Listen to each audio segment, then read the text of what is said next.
မင်းကိုလူမိုးများနေပြီလား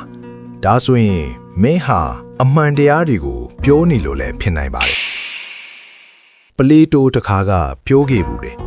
တကယ်လို့လုံးဝဥက္တွန်ကိုချင်းတရားစင်ကြယ်လေသူတယောက်သာငါတို့ကဘာတွေကိုဝင်လာခဲ့ခင်လူတွေဟာသူ့ကိုအရှက်ခွဲကြလိမ့်မယ်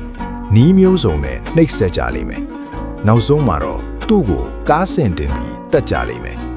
အမှန်တရားကိုပြောတဲ့သူဟာအမုန်းခံရဆုံးသူပဲဘာလို့လဲဆိုတော့အမှန်တရားဟာလူတွေသူတို့ရဲ့မတိနားမလည်မှုကိုဖုံးကွယ်ထားတဲ့မျက်နှာဖုံးတွေကိုဆွဲခွာပစ်လိုက်လို့ပဲဖြန့်မှတ်တဲ့သူဟာ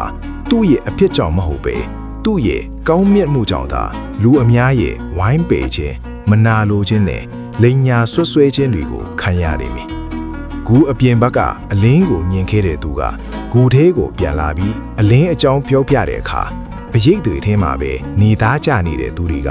သူ့ကိုအယူလို့ခေါ်ပြီးဝိုင်းတိုက်ခိုက်ကြလိမ့်မယ်သူ့ဟာအေးချမ်းမှုကိုနှုတ်ဆက်တယ်လို့သူတို့ကဆွဆွဲကြလိမ့်မယ်